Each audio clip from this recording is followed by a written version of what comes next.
gifted and black. Number 10. What's Going On? Marvin Gaye, 1971.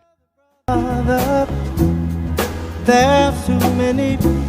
Berry Gordy heard the song and said, "The worst thing I've ever heard in my life."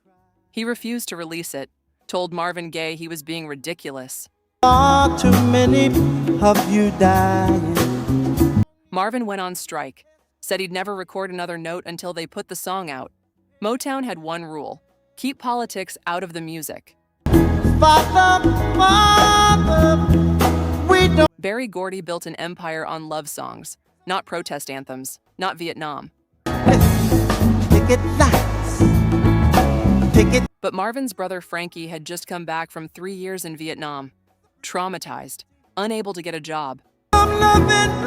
Oh, yeah. 4 Tops member Obie Benson witnessed Bloody Thursday in Berkeley, police opening fire on anti-war protesters. Woo! Come on, man. Benson brought the song to Marvin. Marvin reworked it. With the world exploding around me, how am I supposed to keep singing love songs? Honey, so you can see how it's going. Berry Gordy was vacationing in the Bahamas when Marvin called about the protest record. Gordy responded like a father whose son had just become a radical. "Marvin, don't be ridiculous." Marvin recorded it anyway. Everybody think. June 1st, 1970. Produced it himself for the first time ever. When he presented it to Gordy, Berry turned it down flat. So Marvin went on strike. You know, we've got to find. 2 Motown executives pressed 100,000 copies without Gordy's knowledge. January 17th, 1971. Because our hair is long. People. Shipped them to radio stations. The song sold 200,000 copies in 1 week. Fastest selling Motown single ever. Gordy had to admit he was wrong. But don't punish me with brutality. What's Going On became the first concept album in soul music history. Nelson Mandela quoted the lyrics after his release from prison. Barack Obama played it at his 2008 campaign rallies. What's going on? Yeah, what's going on? Now, Rolling Stone called it the greatest album of all time in 2021. A song Berry Gordy called the worst thing he'd ever heard became Motown's defining statement. Number 9. A Change Is Gonna Come. Sam Cooke, 1964. I was born by the. October 8th, 1963. Sam Cooke pulled up to a Holiday Inn in Shreveport, Louisiana. He'd called ahead, made a reservation, done everything right. A long time. When he walked through that door, the desk clerk's face changed. No vacancies. Sam was furious. He yelled for the manager, refused to leave. A change gonna come. Oh. His wife Barbara whispered, "They'll kill you." Sam looked at her. "They ain't gonna kill me because I'm Sam Cooke." Beyond the sky, it's been a long. They drove away, horns blaring. Police arrested them downtown for disturbing the peace. It's been too hard living, but I. The New York Times ran the story. Negro band leader held in Shreveport. African Americans were outraged. Then I go. 1 month later, Sam wrote a song. His biographer, Peter Guralnick, said it came to him almost supernaturally. It scared him. A long time coming, but I know. Bobby Womack said it sounded like death. Sam said, "That's why I'm never going to play it in public." Go downtown. But he'd been inspired by Bob Dylan's "Blowin' in the Wind." He told his brother, "A black man should have wrote that song." Like I'm able to carry on. Martin Luther King Jr.'s "I Have a Dream" speech had moved him. The sit-ins, the fire hoses, the church bombing that killed 4 little girls. All of it poured into the song. Oh, there've been times. December 11th, 1964. Sam Cooke was shot and killed in Los Angeles. He was 33. Help me, please. 10 days later, RCA released A Change Is Gonna Come. It became the anthem of the civil rights movement. Barack Obama quoted it when he won the presidency in 2008. Yes, it will. It's been a long time coming, but tonight, change has come to America. Knocking me back down. Rolling Stone ranked it #1 on their list of the 100 best protest songs ever. The Library of Congress preserved it for its cultural significance. But he winds up. Now, Sam Cooke never lived to see the change he sang about, but his voice led the way.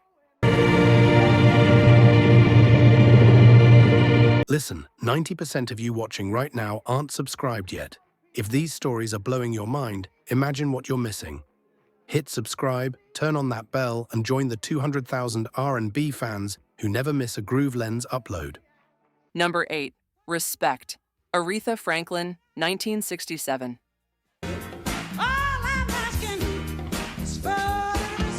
Otis Redding wrote Respect in 1965. It was about a man asking his woman for respect when he came home from work. Pretty straightforward, traditional, safe. Then Aretha Franklin heard it, and she completely flipped the script. She didn't ask for respect. She demanded it. Changed just a little bit to RESPECT. That spelling? Her sister Carolyn's idea. Added the "sock it to me" backing vocals. Recorded it in February 1967 at Atlantic Studios in New York. The song hit #1 on both the pop and R&B charts. He's a good man. Treat me right when you get home. But it became something much bigger. The anthem of two movements at once. The civil rights movement and the women's liberation movement. Think about the timing. 1967, the summer of love, but also the summer of riots. Detroit burned that July. Newark burned. Dozens of cities erupted. Women were demanding equal pay, equal rights. And here comes Aretha Franklin, demanding respect in a voice that could not be ignored. The Black Power movement adopted it immediately. The feminist movement claimed it as their own. Martin Luther King Jr. called Aretha the voice of the civil rights movement. Aretha never explicitly said the song was about civil rights or women's rights. She just said it was about respect, period. And that's what made it powerful. Everyone could hear themselves in it. Black Americans demanding respect from a country built on their labor. Women demanding respect from a society that treated them as second-class citizens. Rolling Stone called it the 5th greatest song of all time. In 2018, when Aretha died, every obituary led with one word: respect. A song about demanding dignity became the sound of an entire era demanding change. Number 7. Say It Loud. I'm Black and I'm Proud. James Brown, 1968. August 7th, 1968. James Brown walked into a Los Angeles studio with one mission: record a song that would change how Black Americans saw themselves. The phrase "black and proud" didn't exist yet. People said Negro or colored, but black was still considered an insult by many. James Brown was about to change that. He'd watched Martin Luther King Jr. get assassinated 4 months earlier, watched cities burn, watched the rage and grief pour into the streets. And he decided soul music needed to do something bold. He brought in a group of children to sing the chorus. Say it loud. I'm black and I'm proud. The kids' voices made it feel like a generational declaration. The song hit #1 on the R&B chart in September 1968, but radio stations were terrified of it.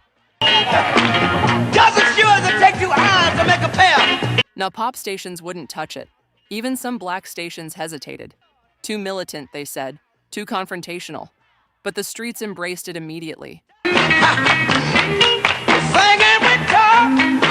Black Power activists played it at rallies. The Black Panthers adopted it. College students demanded Black Studies programs while blasting the song.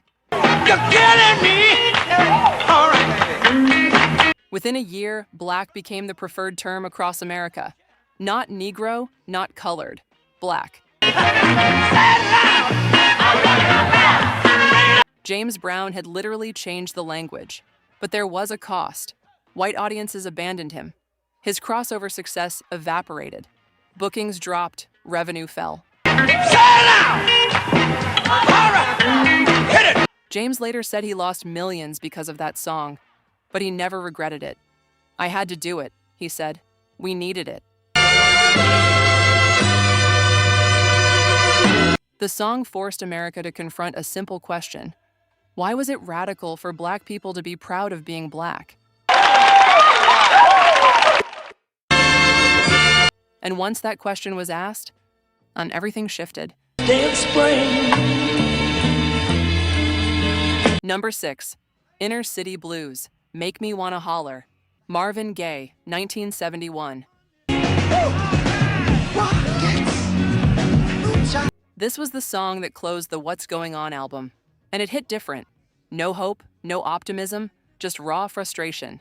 Let's sing about the inner city blues, baby. I can get it out. Money, we make it. Before we see it, you take it.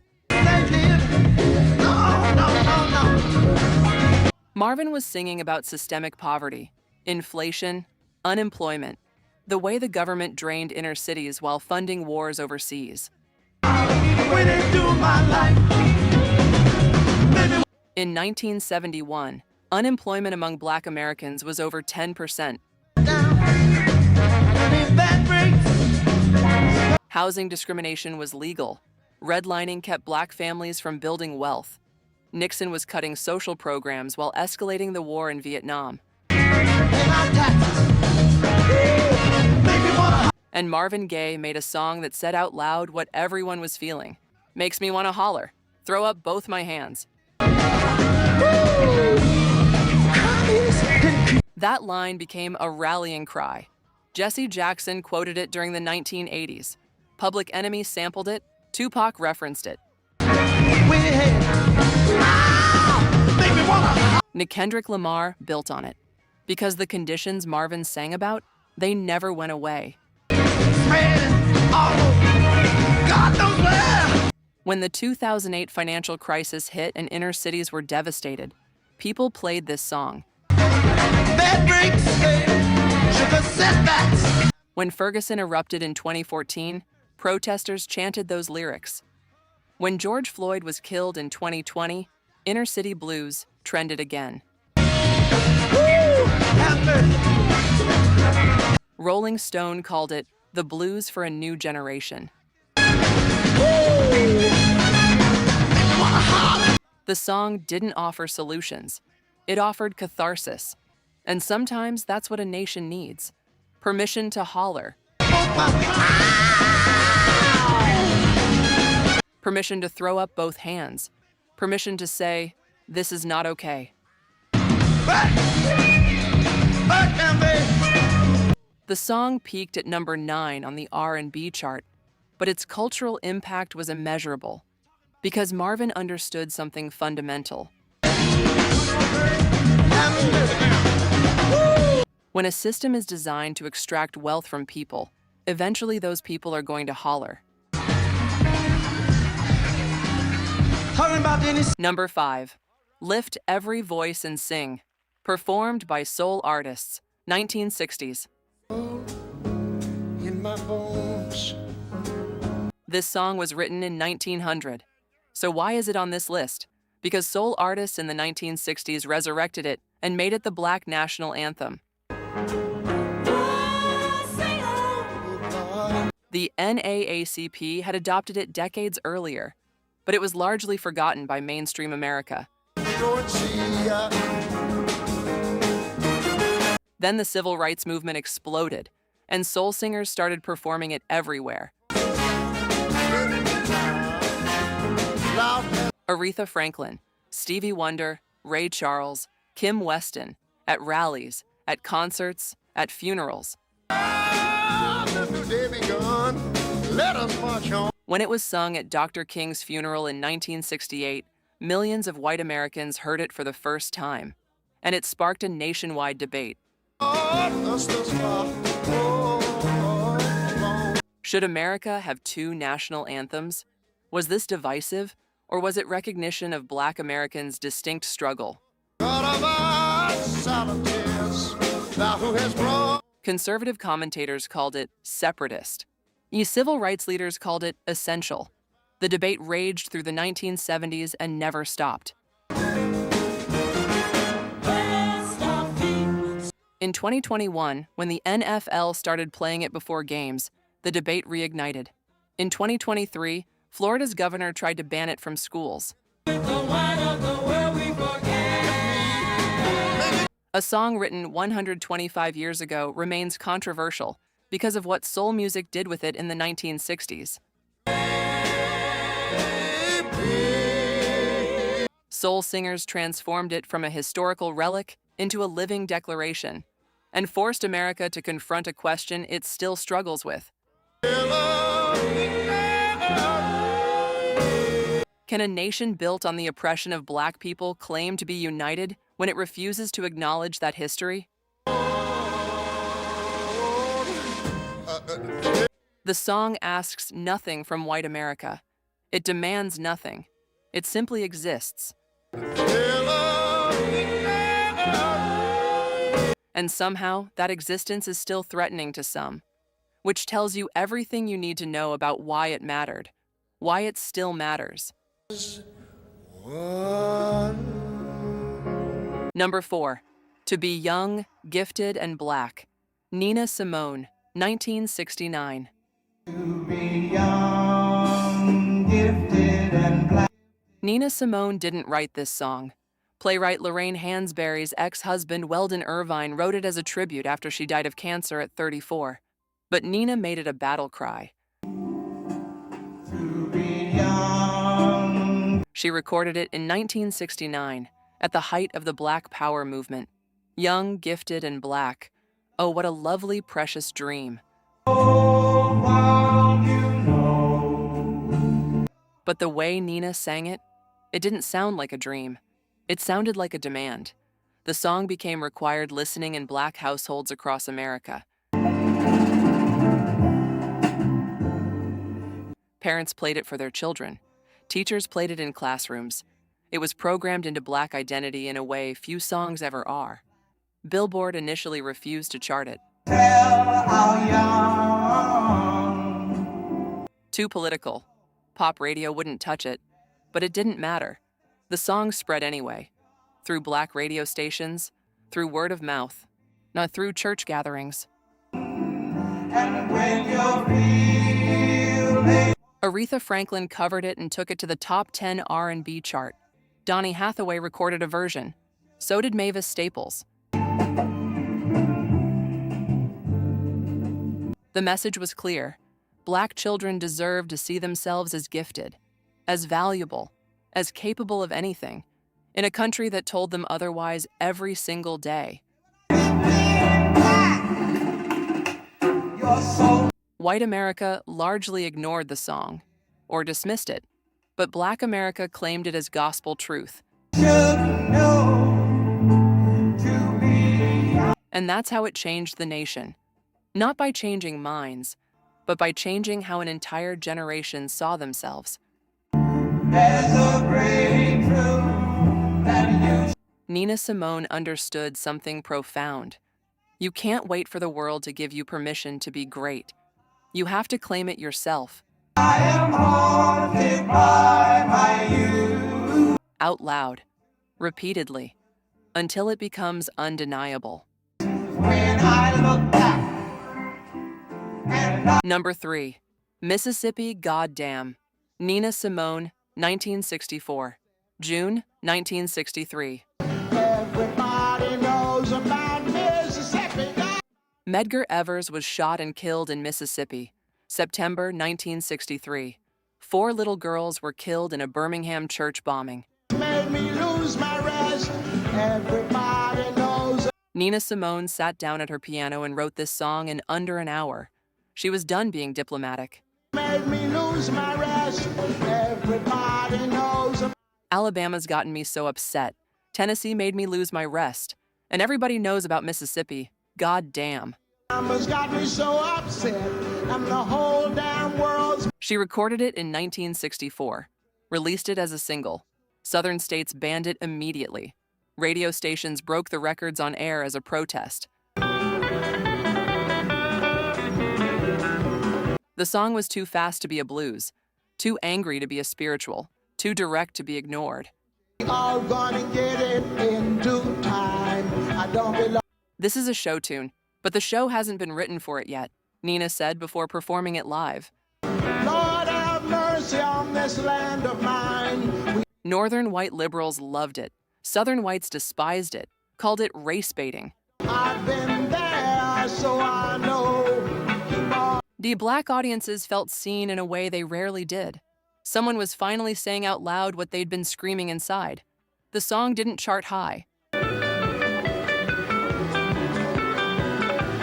but it became required listening at civil rights meetings, at sit-ins, at marches, in jail cells after arrests. Washing the windows. Nina Simone made a promise with this song. She would not be peaceful about injustice anymore. She would not sing safely. She would not make white audiences comfortable. And she kept that promise for the rest of her career. Lazy. The song remains one of the most searing indictments of American racism ever recorded. Not because of what it said, but because of how it refused to soften the blow. Stand up, be counted with all the rest. 'Cause Nina didn't ask for change. She didn't plead for it. She cursed the system that made change necessary and dared anyone to tell her she was wrong. Nobody did. picket lines, schoolboy God. Number 2. Abraham, Martin, and John. Dion, 1968/Marvin Gaye. Cover, 1970. Has anybody here? Dick Holler wrote this song in April 1968, hours after Martin Luther King Jr. was assassinated. He was crying, sitting at his piano, trying to make sense of it all. The good die young, yeah. The song mourns 4 assassinated American leaders: Abraham Lincoln, Martin Luther King Jr., John F. Kennedy, Robert F. Kennedy. Robert Kennedy was killed 2 months after the song was written. Dion DiMucci, the white doo-wop singer, recorded it first, hit number 4 on the pop chart. But when Marvin Gaye covered it in 1970, it became something else. Seen my old friend Abraham. Marvin's version reached number 9 in the UK, didn't even crack the US top 40, but it sparked a nationwide debate about political violence in America. The people, but it seems a good die young. How many leaders had to die before something changed? Why did anyone who spoke for justice end up dead? Friend John. Now, was America cursed? Was it broken beyond repair? Young people were asking these questions everywhere, on college campuses, at protests, in living rooms. Has anybody here? And this song gave them a way to grieve collectively, but also a way to rage. I just looked around and he was gone. Has anybody here seen my old friend Martin? Can you tell me where he's gone? The answer was obvious and unbearable. Looked around and he was gone. The song became a funeral dirge for an entire generation's hope. Because it wasn't just about 4 men. It was about what those men represented. The belief that change could happen through leadership, through moral authority, and all 4 were murdered for it. Has anybody seen my The song asked a question America still hasn't answered. What do you do when the system kills everyone who tries to fix it? Number 1. Strange Fruit. Billie Holiday, 1939/Resurrected by Soul Artists, 1960s. Swinging in the summer. This song is from 1939, but it belongs on this list because soul artists in the 1960s brought it back and forced America to confront its worst sin. Strange Fruit is about lynching. Southern trees bear strange fruit, blood on the leaves and blood at the root. Billie Holiday first recorded it in 1939. Breeze. Strange. Columbia Records refused to release it. Too controversial. She recorded it with a tiny independent label instead. The song was mostly forgotten by white America for decades. But Black Americans never forgot. And when the civil rights movement exploded, soul and jazz singers started performing it again.